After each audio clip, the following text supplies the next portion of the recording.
Bismillahirrahmanirrahim. Assalamualaikum warahmatullahi wabarakatuh. Alhamdulillahilladzi anzala sakinata fi qulubil mu'minin liyazdadu imanan ma'a imanihim. Asyhadu an la ilaha illallah al-malikul haqqul mubin wa asyhadu anna Muhammadan 'abduhu wa rasuluhu shadiqul wa'dil amin. Allahumma salli wa sallim wa barik ala sayyidina wa maulana Muhammad wa alihi. Jamaah salat zuhur Masjid Salahuddin yang dimuliakan oleh Allah, kita bersyukur kepada Allah siang hari ini masih diberikan kemudahan dan kesempatan untuk melaksanakan salat zuhur secara berjamaah. Kemudian kita lanjutkan sejenak mengkaji satu ayat dari surat Al-Kahfi, di mana siang ini kita sampai pada ayat ke-59. Ayat ini adalah akhir kesudahan dari negeri-negeri yang kaumnya durhaka kepada Allah Subhanahu wa taala. Sebelumnya mari kita awali kajian siang ini dengan membaca tasmiyah bersama. Bismillahirrahmanirrahim. Wa tilkal qura أهلكناهم لما ظلموا وجعلنا لمهلكهم موعدا. Ayat ini pendek tetapi mengisahkan bagaimana perjalanan hidup umat-umat terdahulu dari mulai zaman Nabi Nuh alaihi salam hingga zaman Nabi Musa alaihi salam. Kenapa Nabi Isa tidak? Kenapa Nabi Muhammad juga tidak? Nah, Rasulullah itu dijadikan oleh Allah sebagai jaminan. Karena beliau pernah memohon kepada Allah agar beliau tidak melihat umatnya dibinasakan. Atau umatnya Nabi Muhammad itu termasuk kita, tidak dibinasakan oleh Allah selama Rasulullah sallallahu alaihi wasallam masih hidup. Jadi Rasulullah tidak pernah sepanjang hidupnya melihat di depan mata beliau sendiri umatnya dibinasakan sebagaimana Nabi Musa, sebagaimana Nabi Nuh melihat umatnya dibinasakan di depan mata nabinya sendiri. Nabi Nuh itu tahu anaknya tenggelam. Nabi Musa tahu Firaun tenggelam. Nabi Lut tahu istrinya termasuk juga keluarganya, umatnya dibinasakan oleh Allah. Tapi Rasulullah tidak. Karena itu doanya Rasulullah. Sehingga Allah mengatakan di dalam surat ke-8, surat Al-Anfal ayat 33, "Wa ma kunna mu'adzibahum wa anta fihim. Wa ma kunna mu'adzibahum wa hum yastaghfirun." Dan kami, kata Allah, tidak akan membinasakan umatmu, membinasakan mereka, wahai Muhammad, selama engkau masih bersama mereka, selama engkau masih hidup. Dan kami pun tidak akan membinasakan mereka selama mereka mau memohon ampun, mau beristighfar, mau bertaubat. Tapi ayat ini tidak berlaku bagi umat-umat terdahulu. Nah, umat terdahulu yang dikisahkan oleh Allah di dalam ayat 59 surat Al-Kahfi ini, kata Allah, wa tilkal qura, dan penduduk negeri-negeri itu. Yang dimaksud dengan qura itu jamak dari qaryah. Qaryah itu negeri, qura beberapa negeri, beberapa negara, beberapa daerah, baik yang lingkup teritorialnya paling kecil, entah itu kelurahan, kecamatan, atau kepanewon, atau bahkan mungkin yang lebih besar negara, termasuk juga benua, bahkan dunia, dari umatnya Nabi Nuh alaihi salam. Umatnya Nabi Nuh alaihi salam itu disebutkan dalam surat Al-Ankabut ayat ke-14. Allah mengatakan, walaqad arsalna nuhan ila qaumihi, dan sungguh kami pernah mengutus Nuh kepada kaumnya, falabisa fihim alfasanatin illa khamsina amah. Bahkan Nabi Nuh itu berdakwah kultum zuhur seperti ini, itu selama 1000 tahun kurang dari 50 tahun. Berarti berapa? 950 tahun. Bukan hanya 11 hari, bukan hanya setahun 2 tahun, tapi berdakwah kurang lebih selama 900 tahun. Berarti umurnya Nabi Nuh lebih dari itu. Dakwahnya saja itu 950 tahun. Umurnya Nabi Nuh bisa 1500 tahun, karena umur umat Nabi terdahulu itu panjang-panjang. Giliran sampai kita mengkeret, makin dikit, makin pendek. Tapi apa yang terjadi? Walaupun Nabi Nuh itu berdakwah selama 950 tahun, bahkan disebutkan dalam surat Nuh itu lailan wa nahara, dakwahnya itu sepanjang hari sepanjang malam, bukan hanya kultum ba'da zuhur, tapi sepanjang hari sepanjang malam. Tapi yang ikut bergabung menjadi followersnya Nabi Nuh itu tidak lebih dari 12 orang. Itu dari kalangan orang yang beriman. Yang paling banyak pengikutnya Nabi Nuh itu ya semua binatang yang pada saat terjadi bencana itu semuanya masuk ke dalam kapalnya Nabi Nuh alaihi salam. Manusianya sedikit, hanya 12 orang. Sedangkan binatang yang masuk ke dalam bahtera Nabi Nuh itu semua binatang yang hingga saat ini masih tersisa. Ayam mungkin ya, burung, semuanya berpasang-pasangan, buaya, harimau, semuanya ada. Kalau mereka nggak masuk ke dalam kapalnya Nabi Nuh udah binasa, udah jadi fosil. Disebutkan oleh Allah di dalam ayat itu, fa'akhadhahumut tufana wa hum zalimun, dan kami binasakan mereka dengan tufan. Bahasa kekiniannya topan. Topan itu dari bahasa Arab, tufan ya. F sama P. Fa'akhadhahumut tufana wa hum zalimun. Kami kirimkan taufan atau kami kirimkan badai kepada mereka disebabkan karena kezaliman mereka. Apa kezaliman Nabi Nuh? Apa kezaliman umatnya Nabi Nuh? Mereka tidak taat kepada Nabi Nuh. Mereka masih asik menyembah berhala. Mereka durhaka kepada Nabi Nuh, bahkan mengatakan Nabi Nuh gila. Bagaimana tidak gila? Orang bikin kapal di tengah gurun. Orang bikin kapal kan di dermaga, di pelabuhan, dekat dengan lautan. Lain buat kapal kok di tengah gurun. Nabi Nuh dicemooh. Nabi Nuh sudah dianggap gila. Dan mereka semakin mengolok-olok umatnya Nabi Nuh, karena secara starta level umatnya Nabi Nuh itu lebih rendah dibanding mereka. Jadi umatnya Nabi Nuh itu umat yang kaya raya, jet set, sedangkan pengikutnya Nabi Nuh, pengikut yang beriman itu dari kalangan rakyat jelata, orang pinggiran, orang tidak berpunya, kaum papa, itu yang mengikuti Nabi Nuh. Tidak lama setelah itu terjadilah apa yang tidak pernah mereka duga. Tidak hanya diguyur hujan dari atas, tapi juga wafarat tanur, dapur-dapur mereka yang biasa mereka gunakan untuk bikin adonan roti, kompor-kompor mereka itu tiba-tiba memancarkan air. Air itu memancar dari perut bumi, dari atas hujan tidak berhenti, dari bawah memancar air yang juga tidak berhenti, sehingga bumi ini pernah tenggelam. Sampai dikisahkan oleh Allah dalam surat Yunus dari ayat ke-12 dan seterusnya, Nabi Nuh itu setelah mengumpulkan semua umatnya yang beriman itu di dalam bahtera, beliau memanggil anaknya, ya bunayya irkam ma'ana wala takum ma'al kafirin. Wahai anakku tercinta, namanya Kan'an, irkam ma'ana, naiklah engkau bersama dengan kami, janganlah engkau termasuk orang-orang yang kafir. Hati-hati Pak, pertemanan itu karakter, pengaruh. Sampai Nabi mengatakan ya, karakter seseorang itu atau ar-rajulu ala dini khalili. Jangan hanya karakter, jangankan karakter, agama seseorang itu dipengaruhi oleh dengan siapa dia bergaul, circle-nya siapa, itu pengaruh. Kan'an itu putranya Nabi, hanya saja pergaulannya, lingkungannya, circle-nya berbeda, jadi berbeda. Apa jawab Kan'an?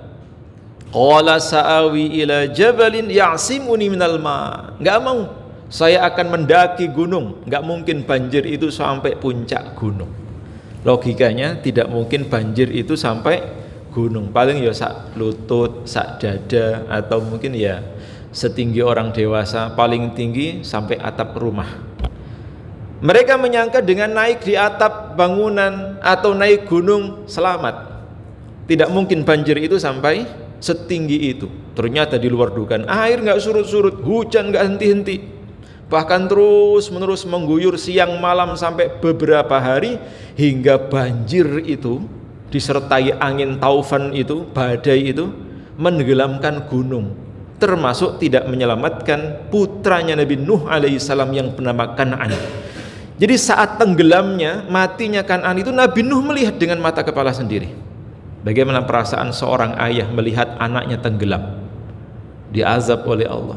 Karena Nabi Nuh mengatakan, illa marrahim, tidak ada yang selamat hari ini kecuali hanya mereka yang ada di bahtera yang bersama dengan Nabi Nuh. Keluarganya Nabi Nuh, anak kandungnya Nabi Nuh tidak selamat. Itu bencana, kebinasaan yang pertama. Sampai pada akhirnya setelah kapal Nabi Nuh itu berhari-hari mengarungi bumi ini, hingga kemudian berlabuh di sebuah bukit namanya Bukit Judi, ya, Bukit Judi.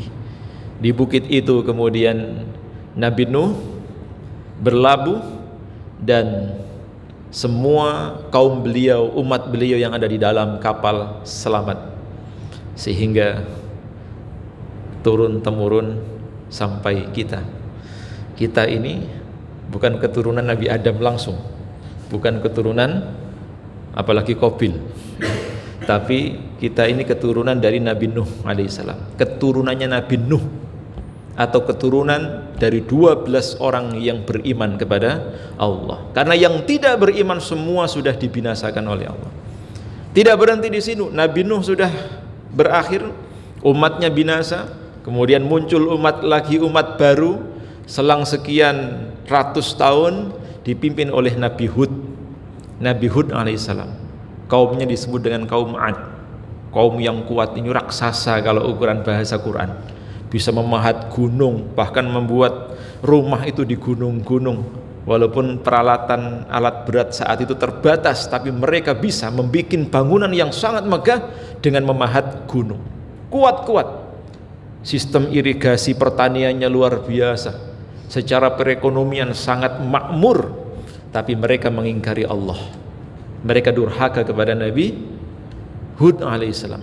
Akhirnya apa yang terjadi? Dibinasakan oleh Allah. Tidak tersisa kecuali orang yang beriman. Terus sampai Nabi Salih, umatnya Nabi Salih itu namanya kaum Samud. Wa ila samuda akhahum salihah. Nabi Salih itu punya kaum namanya kaum Samud, sama juga dengan kaum-kaum sebelumnya, hebat dalam arsitektur, canggih. Kalau mungkin zaman sekarang sudah modern, dengan kecerdasan yang luar biasa. Secara ekonomi mereka sangat subur, lahannya makmur, pertanian persawahannya mereka selalu menghasilkan dan tidak pernah gagal panen. Tapi ketika mereka diuji oleh Allah melalui Nabi Salih alaihissalam, yang saat itu memiliki beberapa ekor onta. Nabi Saleh itu berpesan kepada mereka, jangan sekali-kali kalian mengganggu onta-onta ini, biarkan onta ini makan dan juga minum dari tempatnya. Tapi apa yang terjadi? Ngeyel mereka tidak sabar, hingga akhirnya onta-ontanya Nabi Saleh itu dibunuh oleh mereka. Padahal onta ini bukan onta yang lahir dari rahim onta, tapi onta yang keluar dari batu. Loh, kok bisa onta keluar dari batu? Ya namanya mukjizat.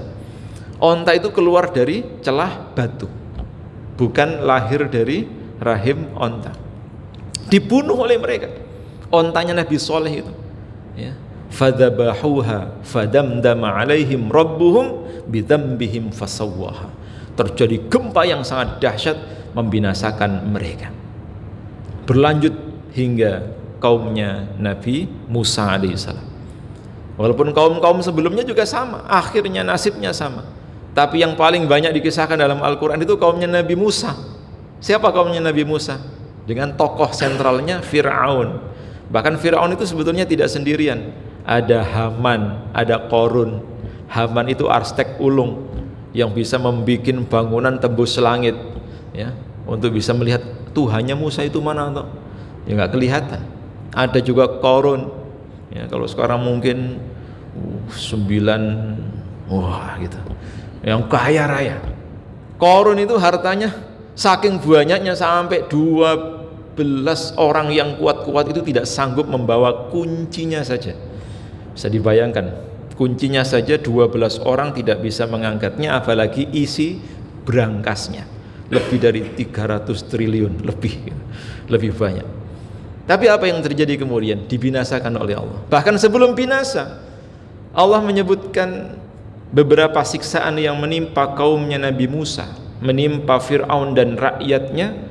Nanti kalau jenengan pirsani dalam surat Al-A'raf ayat 133, 134 itu ada 5 bentuk siksaan yang menimpa mereka. Dan Nabi Musa melihat dengan mata kepala sendiri.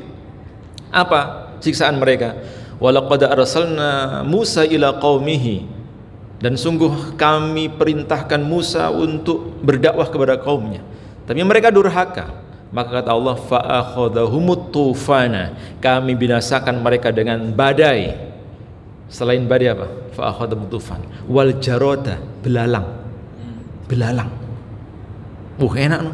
Dimakan, bukan belalang yang dimakan, ini belalang yang sangat mematikan. Wal jarad itu artinya belalang. Wal kummala, kutu. Setiap helai itu ada kutunya. Tiba-tiba kutu itu beranak pinak begitu cepatnya. Semua binatang ada kutunya sehingga mengganggu mereka. Mau tidur ternyata kasurnya ada kutunya, bantalnya ada kutunya, permadani karpetnya ada kutunya. Kutu mulai yang paling kecil sampai kutu yang paling besar. Selain kutu apa? Wad-dofadi, katak, kodok. Di mana-mana ada katak. Baru membuka mungkin tempat makan muncul katak. Lalu lemari es isinya katak semua, lompat-lompat. Dari mana katak-katak itu berasal? Wallahu a'lam. Belalang, kutu, katak, semuanya memenuhi sudut-sudut kota dan kampung. Otomatis hasil sawah mereka gagal panen, karena semua pertanian mereka dibinasakan oleh katak, kemudian belalang, kutu, dan satu lagi apa? Darah. Sungai-sungainya menjadi darah, air sumurnya menjadi merah darah. Termasuk juga air kalau sekarang mungkin galon mau diminum, bahkan mungkin tidak terkontaminasi dengan apapun, tiba-tiba warnanya menjadi merah. Itu azab, siksaan dari Allah. Bukan karena pewarna, tapi memang dikutuk sehingga menjadi seperti itu. Nah, mereka-mereka yang dibinasakan oleh Allah itu bukan karena kesalahan atau kezaliman Allah, tapi karena kezaliman mereka, kedurhakaan mereka. Wa tilkal qura, dan penduduk negeri itu, ahlaknahum, kami binasakan mereka. Kapan mereka dibinasakan? Apakah tiba-tiba mereka dibinasakan? Apakah tidak tahu menau kemudian tiba-tiba mereka binasa? Tidak. Mereka dibinasakan itu lamma zalamu, ketika mereka melakukan kezaliman, ketika mereka melakukan kedurhakaan. Wa ja'alna limahlikihim mau'idah, dan kami jadikan waktu kebinasaan mereka pada batas tertentu. Bisa saat mereka tidur, bisa saat mereka bermain-main, bisa saat mereka sedang bekerja, sebagaimana pernah terjadi gempa. Gempa itu terlalu pagi bagi kita, ketika kebanyakan orang masih terlelap dalam tidur, belum banyak yang di luar rumah. Terjadi gempa yang sangat dahsyat sehingga menimbulkan korban jiwa yang sangat banyak. Tapi sekali lagi kita tidak boleh serta-merta mengaitkan bencana termasuk juga musibah itu sebagai siksaan. Bisa jadi iya, bisa jadi peringatan, bahkan bisa jadi sebagai tanda di antara tanda-tanda kekuasaan Allah. Kalau sebagaimana yang menimpa kaumnya Nabi Nuh, jelas itu azab. Yang menimpa kaum Nabi Hud, Nabi Salih, Nabi Musa, jelas itu adalah azab. Tapi yang menimpa umat Nabi Muhammad SAW ada 3 kemungkinan tadi. Bisa azab manakala memang negeri itu didominasi oleh kemaksiatan. Termasuk kaumnya Nabi Lut, ya, kaum Sodom yang belum termasuk, itu lebih ngeri lagi itu, ya, dicungkir balik kan. Bahkan jauh setelah Nabi Lut masih segar dalam ingatan kita. Ada sebuah gunung di Austria sana yang mayoritas penduduknya hampir sama melakukan sebagaimana yang dilakukan oleh umatnya Nabi Nuh. Kemudian gunung yang begitu indah meletus, terjadilah hujan batu hingga kemudian mengubur kota yang sangat indah itu. Setelah sekian puluh tahun ditemukan kondisi fosil-fosil penduduknya menggambarkan bagaimana perilaku dan kebiasaan mereka sehari-hari, ya, sesuka sama jenis.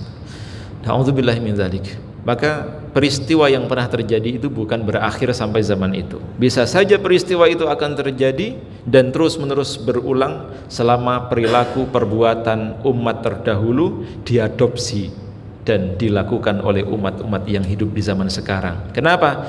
Karena Rasulullah sudah tidak ada, jaminannya sudah tidak ada. Kalau Rasulullah masih hidup, seberapa rusak umat Nabi Muhammad tetap tidak akan dibinasakan.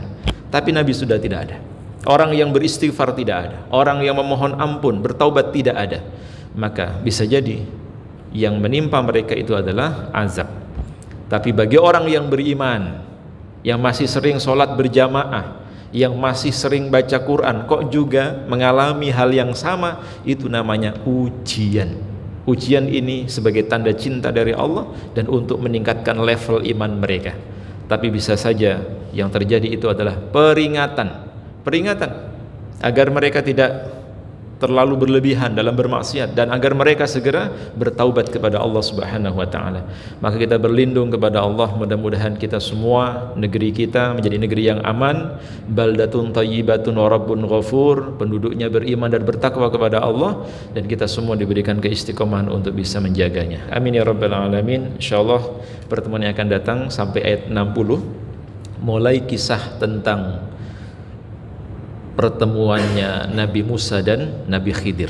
Wah, itu kisah yang paling saya suka, itu kisah Nabi Musa dan Nabi Khidir. Apakah Nabi Khidir masih hidup? Apakah di tengah-tengah kita? Di mana sekarang lokasinya? Tunggu pertemuan berikutnya, ya. Kita akhiri dengan doa kafaratul majlis. Subhanakallahumma wa bihamdika asyhadu an la ilaha illa anta astaghfiruka wa atubu ilaik. Assalamualaikum warahmatullahi wabarakatuh.